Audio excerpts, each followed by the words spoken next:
Olá pessoal, eu sou a professora Vanessa e nesse vídeo nós vamos falar um pouquinho sobre as competências que nós esperamos dos professores e treinadores do Instituto e também das competências que são esperadas nos alunos e atletas.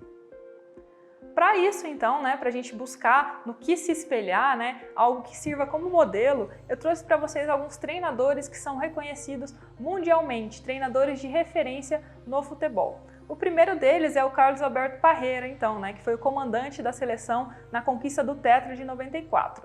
Dizem que ele é um treinador muito estudioso e que busca sempre se atualizar, sempre buscar mais conhecimento para aplicar isso lá no campo.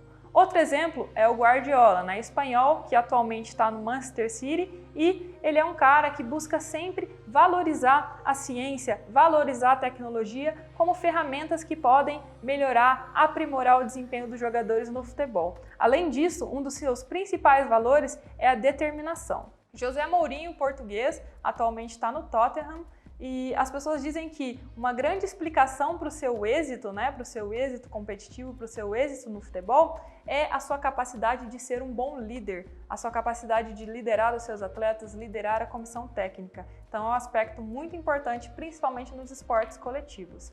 Marcelo Bielsa, argentino, atualmente treinador do Leeds, ele é uma pessoa de grande personalidade, que tem uma ideologia não só de vida, mas também uma ideologia de trabalho. Quem assiste os seus jogos sabe que ele tem um modelo de jogo bem definido, então também é uma característica muito marcante. E por fim, Johan Cruyff, que é um futebolista, ex-futebolista e ex-treinador também, que atuou no futebol, que é da vanguarda do futebol, e ele objetivava, desde a sua época, um jogar inteligente, que favorecia situações que os jogadores tomassem decisões, que tivessem que ter boas interpretações do jogo, uma interpretação de forma rápida e eficiente para antecipar ações. Então essas são algumas características de treinadores de referência no futebol. Então, considerando esses grandes exemplos de treinadores que eu trouxe aqui para vocês, nós pensamos em competências que nós esperamos que os profissionais do Instituto, os treinadores técnicos do Instituto que estão lá no campo,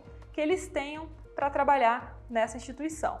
Então nós elencamos 5 competências que são indispensáveis. A primeira é aprender a aprender. Ou seja, a gente espera que esse treinador ele tenha flexibilidade de opiniões para que ele tenha uma boa relação com os seus colegas de comissão técnica.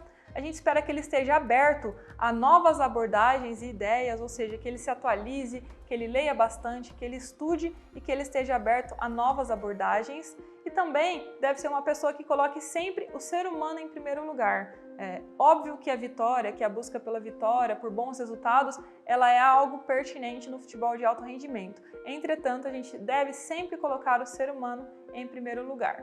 Outro ponto, senso de ética e segurança. Então, esse profissional deve ter um alto padrão de ética e moral, ele deve se comunicar com clareza, ele deve se expressar de forma muito clara, tanto com os atletas quanto com seus colegas de trabalho.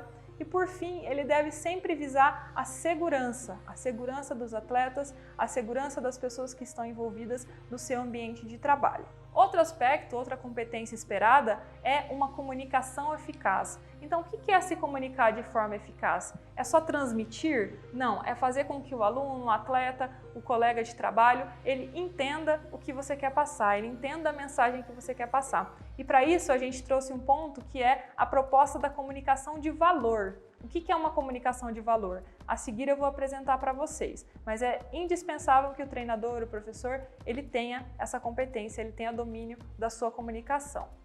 Ser organizado com foco na eficiência, o próprio nome já diz. A gente trouxe outra proposta que é a do 5S, praticar o 5S, ou seja, ser organizado, ter disciplina, ter uma boa organização, cuidar bastante da limpeza do ambiente, são alguns pontos que envolvem essa competência.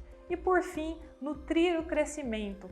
Nutrir não só o seu próprio crescimento como um profissional, mas também dos seus colegas de trabalho, dos seus atletas, dos seus alunos, sempre trabalhar visando a melhora do rendimento, a melhora do desempenho. Então, esse profissional ele deve ser comprometido com um aprendizado contínuo, deve estar sempre se atualizando, ele deve buscar contribuir com seus parceiros de trabalho, Poxa, li um livro interessante, fiz um curso interessante, eu posso trocar conhecimento, trocar experiências com os meus colegas de trabalho para que todos cresçam juntos. Então, como eu falei anteriormente, o que seria essa conversa de valor, né? Vamos dividir aí a palavra, né? Ver o que cada letra significa pensando nessa proposta. Uma conversa de valor, então, o V, ela deve ser verdadeira, ou seja, com fatos.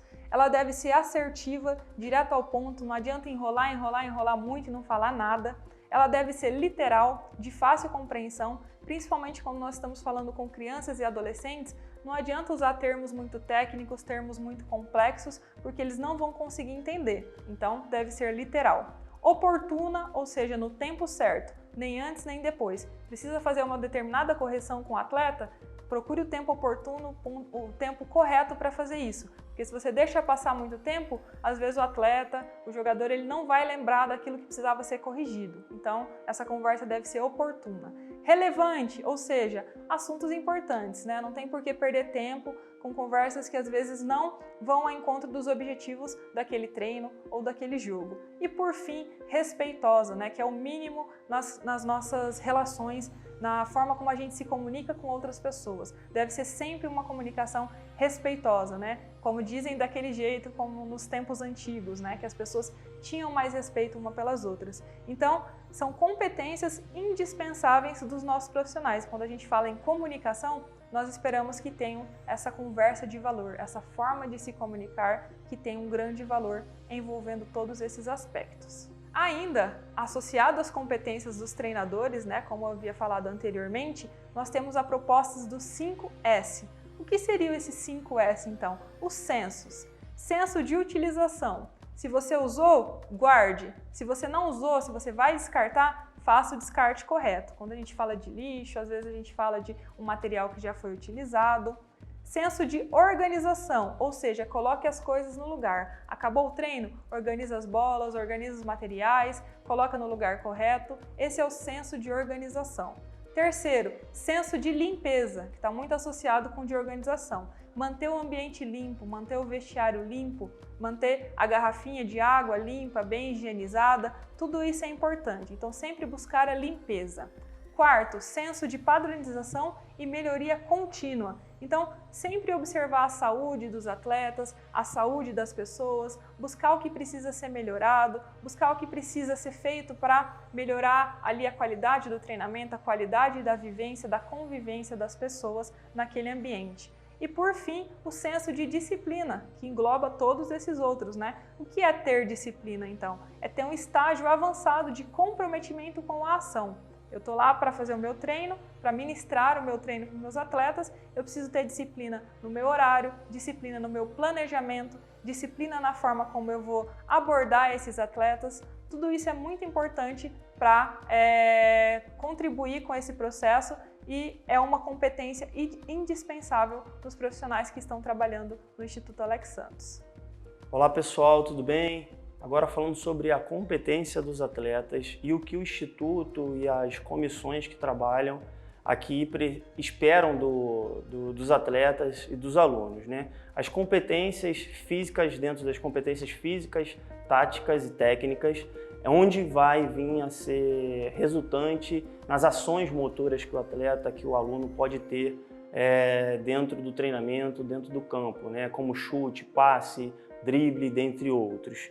E as ações que ele vai vir a tomar coletivamente, individual, tudo isso está envolvido nesses 4 Cs, aqui citado por Rezende e Gilbert. A confiança também. Se o atleta ele não tiver a confiança, ele não consegue nenhuma tomada de decisão produtiva, né? Então, a confiança é algo que vai se ganhando ao longo do tempo, que o atleta ganha ao longo das sessões de treinamentos, para que quando chegar numa tomada de decisão real, que é durante o jogo, ele possa estar mais, digamos assim, situacional dentro daquela ação que ele venha a tomar, né? A conexão também de suma importância que ele precisa ter com o técnico, a conexão de entender o que o técnico está passando para ele dentro do modelo de jogo, dentro dos aspectos do jogo, também a comissão técnica em si, para falar a mesma língua, para pensar a mesma coisa, se comunicar da mesma forma, de suma importância. E o caráter que o atleta deve ter, não apenas dentro do campo, mas além das 4 linhas, né? Isso é de muito muita importância, o respeito ao companheiro de equipe, o respeito ao técnico, o respeito a toda a comissão, o respeito que ele traz de casa, dos pais, da família, e isso tudo a gente pode levar em consideração também. Então são esses os 4 Cs que deixo aqui chamando a atenção. Agora, sobre o papel da família, nós trazemos alguns componentes que são alicerces para que o atleta ele possa ter um bom desempenho dentro do campo, dentro dos treinamentos, dentro dos jogos. Incentivar. Você, pai, você, mãe, você, família, precisa estar a todo momento incentivando o seu filho para que ele possa ter um bom desempenho lá dentro das sessões de treinamentos, dentro dos jogos. Você precisa a todo momento estar incentivando, né? Se ele tomou uma decisão errada, incentiva. Se ele tomou uma decisão certa, incentiva também, porque tudo isso vai estar construindo o caráter que ele vem a ter, a maturação dele vai estar sendo desenvolvida a partir desses pontos, não só desse, mas esse é um dos principais pontos, né? Respeitar o trabalho dos profissionais também uma das coisas principais que se deve acontecer, né? Um respeito dentro dos treinamentos, das sessões de treinamentos, o que acontece dentro do gramado, durante o jogo, não ficar se exaltando às vezes numa orientação que o seu filho, que o atleta possa tomar dentro do campo, dentro do jogo, porque o profissional ele está ali para estar desenvolvendo, para estar desempenhando essas funções, né? E ser um exemplo, né? Não adianta nada estar ali do lado de fora solta um palavrão, solta um xingamento. O atleta dentro do jogo ele vai querer se comportar da mesma forma, porque você, pai, é um exemplo para ele, né? Então a gente vê vários exemplos aí que não são bons exemplos, mas também a gente vê bons exemplos acontecendo. E se divertir, aproveitar esse momento que o seu filho está vivendo, transmitir isso para ele, de que ele tem que jogar o futebol se divertindo, sério, mas se divertindo também, porque afinal de contas é algo que ele ama fazer, né? E estimular a autonomia do atleta, né? Do seu filho, do aluno. Ele precisa ter autonomia, ele precisa começar a se comportar de formas diferentes ao passar do tempo, né? Ele precisa amadurecer dentro daquilo que ele faz. E essa autonomia, você pai também, é uma peça importantíssima. Você pai, você mãe, para estar transmitindo ao atleta, né? E participar ativamente, né? Tá sempre acompanhando ele, levando ele aos treinamentos, levando ele aos jogos, né? Se mostrando presente a todo momento, se mostrando orgulhoso do que o seu filho vem a fazer, quer seja uma decisão que deu errado ou que deu certo, isso tudo está contribuindo para o caráter, para o desenvolvimento e é o papel da família dentro da formação do jovem atleta.